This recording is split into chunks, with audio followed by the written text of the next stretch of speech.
Assalamualaikum warahmatullahi wabarakatuh. Pada video kali ini, Ustazah akan kongsikan panduan menjawab latihan buku aktiviti Pendidikan Islam tahun 2 dalam tajuk Perkenankan Doaku pada muka surat 130, 131 dan 133.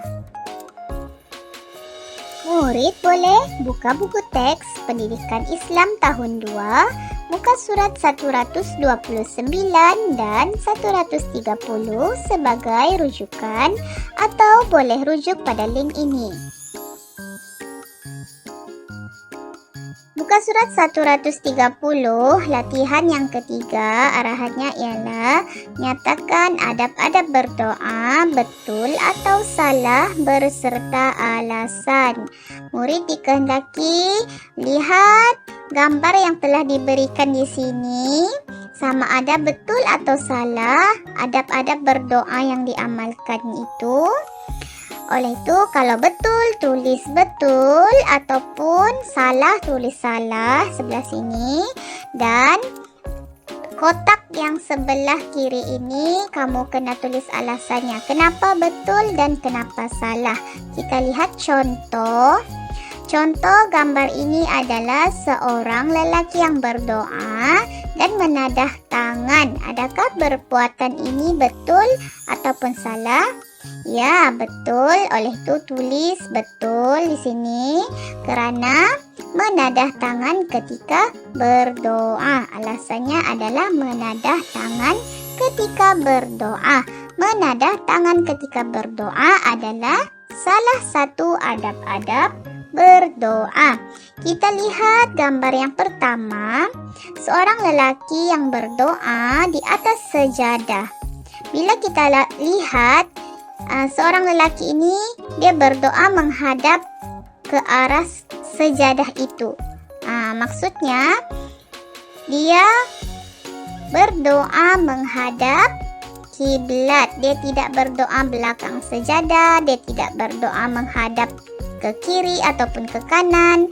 Oleh itu jawabannya ialah betul. Oke, tulis sana betul di sini.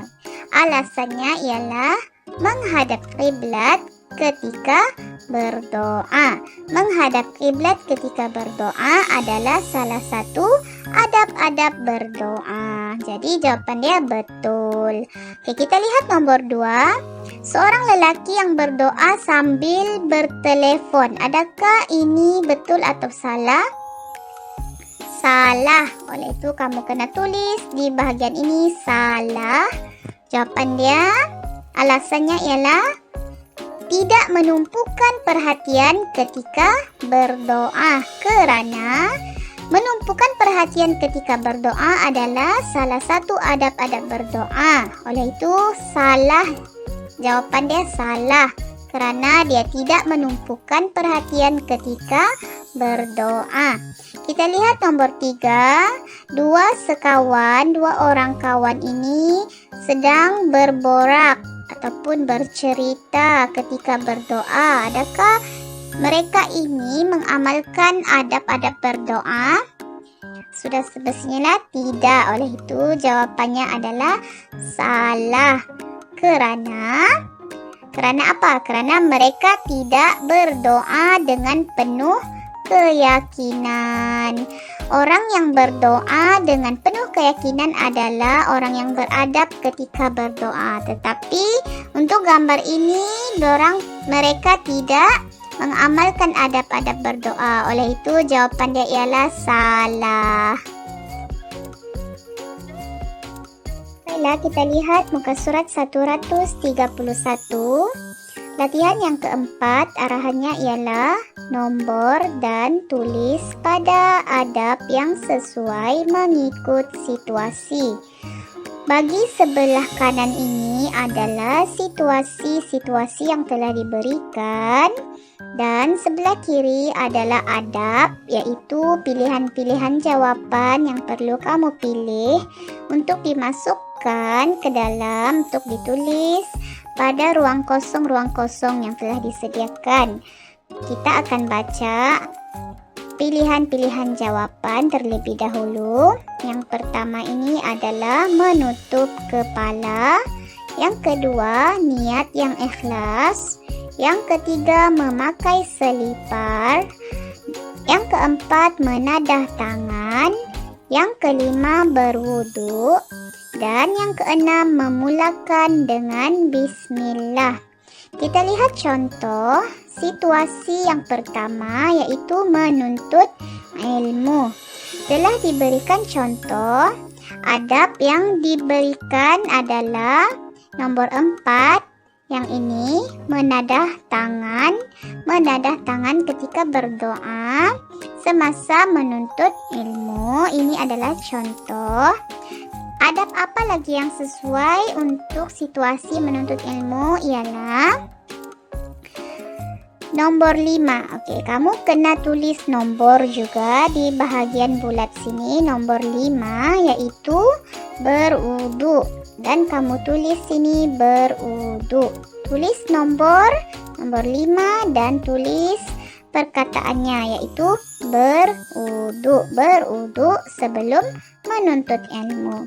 Baiklah, kita lihat gambar yang kedua, situasi yang kedua, yaitu memulakan perjalanan. Apa adab yang perlu dilakukan? Oke, nomor 2. Niat yang ikhlas. Sebelum kamu memulakan perjalanan, kamu perlu niat yang ikhlas. Tulis nomor 2 di sini, kemudian tulis niat yang ikhlas. Oke, seterusnya adab apa lagi yang perlu dilakukan ketika memulakan perjalanan? Nomor 6, yaitu memulakan dengan bismillah. Oke, sebelum kamu memulakan perjalanan, kamu perlu memulakan dengan bismillah. Seterusnya situasi masuk ke dalam tandas. Masuk tandas. Apa yang perlu kamu lakukan? Oke, nomor 1, yaitu menutup kepala. Tulis nomor 1 dan tulis jawaban kamu, yaitu menutup kepala semasa masuk ke tandas. Yang kedua perlu nomor 3, yaitu memakai selipar. Tulis nomor 3 di sini dan tulis jawaban kamu pada ruang yang telah disediakan di sini. Seterusnya muka surat 133. Latihan yang keenam, arahannya ialah warnakan positif atau negatif. Oke, positif simbolnya adalah simbol tambah dan negatif simbolnya adalah simbol tolak. Oke, untuk positif adalah perbuatan yang betul. Oke, perbuatan yang betul. Simbol negatif ialah untuk perbuatan yang tidak betul. Oke, berdasarkan situasi-situasi yang telah diberikan di sini. Simbol diletakkan di tepi. Kamu perlu pilih salah satu simbol. Oke, kita lihat contoh. Situasi yang diberikan ialah Yusuf tidur tanpa membaca doa. Adakah perbuatan Yusuf ini positif ataupun negatif? Adakah betul ataupun tidak betul? Yusuf tidur dan tidak membaca doa. Oke, jawabannya adalah negatif. Oke, perbuatannya adalah tidak betul. Sepatutnya Yusuf perlu tidur dan sebelum tidur membaca doa tidur. Jadi perbuatan Yusuf di sini adalah negatif, tidak betul. Oke, nomor 1 kita lihat situasinya. Sebelum berdoa, Amani berwudu terlebih dahulu. Adakah perbuatan Amani ini positif ataupun negatif? Adakah perbuatannya betul ataupun tidak betul? Ya, betul. Perbuatan Amani adalah betul. Oleh itu, kamu perlu warnakan simbol positif di sini, simbol tambah. Oke, nomor 2, situasinya ialah ketika berdoa, Najwa menadah tangan. Adakah perbuatan Najwa ini betul ataupun salah? Ya, perbuatan Najwa adalah betul kerana Najwa mengamalkan adab-adab berdoa. Oleh itu, perbuatan Najwa ini adalah positif. Kamu perlu warnakan simbol positif di sini. Baiklah, setakat ini sahaja panduan yang dapat Ustazah berikan kepada murid-murid semua. Kita jumpa lagi pada video yang seterusnya. Sekian, terima kasih.